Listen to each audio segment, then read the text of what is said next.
The Myakka River is a good place to go and get a little vacation from the city life. And the 4 children, they all enjoyed learning how to fish. Well, favorite ones is snook, because they give a little fight. They'll jump in there and spit the hook out. When I was doing that cleanup, there was a fisherman there, down there under that bridge. He caught a 27-inch snook right there. They kept saying, well, why do you clean up this river? Why do you care so much about it? I said, that's why, because you can still catch a snook in there.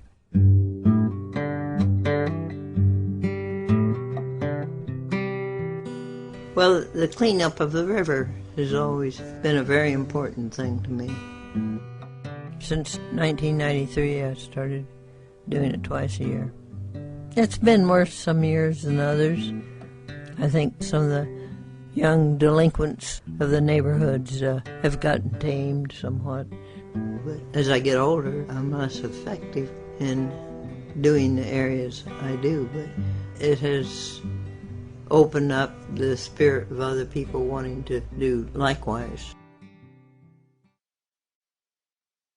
Initially, in the front, they didn't charge admission to come in the park. Then as they started to have to charge admission to be able to finance the upkeep of the park, then people would try to get in without paying admission. So that's why they had to make the entry and exit lanes. And in the middle was this space that in 1993, when I came on board with the park, a number of us thought together it'd be really nice to explain to people about dry prairie and the great diversity of the plants that occur. And so I tried to plant dry prairie plants there so that people could see how it looks around the season. You want to see some of my grasses? Okay.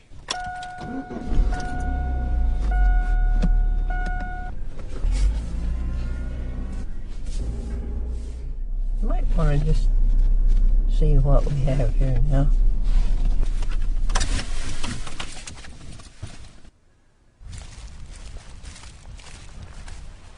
That kind of grass, Gulf Muley, yeah, it's one of my favorites. This is giant Waxahachie grass. I like it very much because it's a place where the little tree frogs can hide. Shiny blueberry, it's one of my favorites. Liatris, this is one of my favorite plants.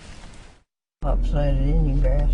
It's one of my favorite, but wiregrass is one of the important grasses in the dry prairie.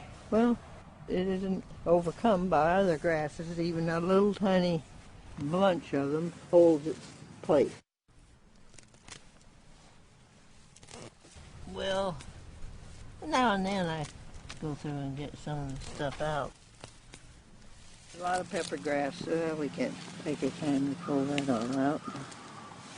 Common plantain. This is common weed. Here's one you don't like to tangle with. It has thorns. Here it is again.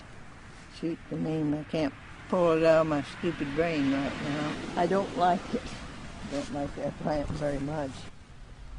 It sure just against you. I fought that for years. Yeah, this is Biden's.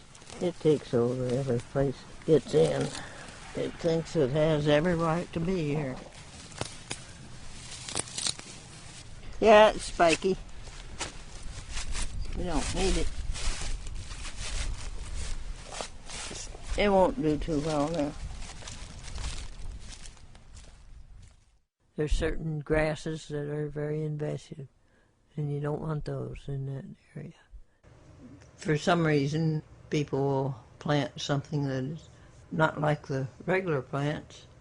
They've imported a lot of different grass stalks from other parts of the world. Bahia grass is one of them. The first species that they introduced was in constant bloom, spreading all over the place. I think it's nice to have a grassy lawn where if you wanted to play croquet or whatever, it's good for that use. But at Myakka, you have all kinds of grasses that get there simply because it's open space, and if the wind blows it in, then you got it. And then you don't have the native grass, you have some exotic that has no enemies, so it can spread and get more of them all around the place, of no use to the wildlife out there. But you keep working at it, trying to keep it in the right balance of plants you want there. Then it becomes almost a religious thing to you. Well, it's unusual. In a small space, like the size of a card table, you may have 40 or 50 different species.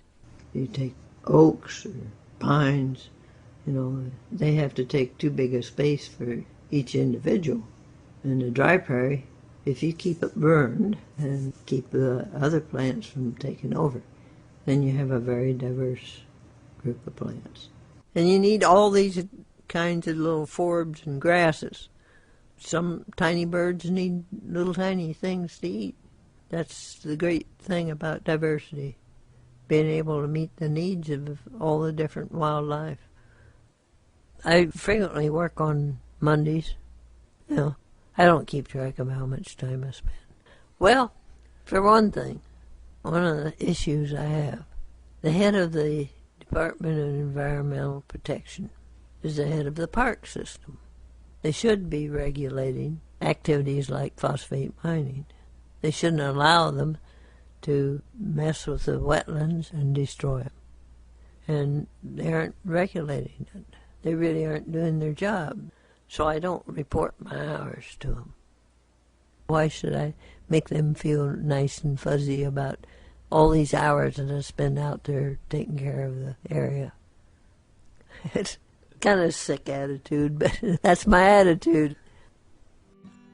I've always been fascinated with Don Quixote because he's an individual who wanted to get rid of the bad, and he's often fighting things that normal people wouldn't worry about. Why is he always trying to tear down the windmills? But he's getting old and not as effective, and I can share his problem. In the front, they just go by it and don't even think of it. It's there. So what? That's the attitude most people have.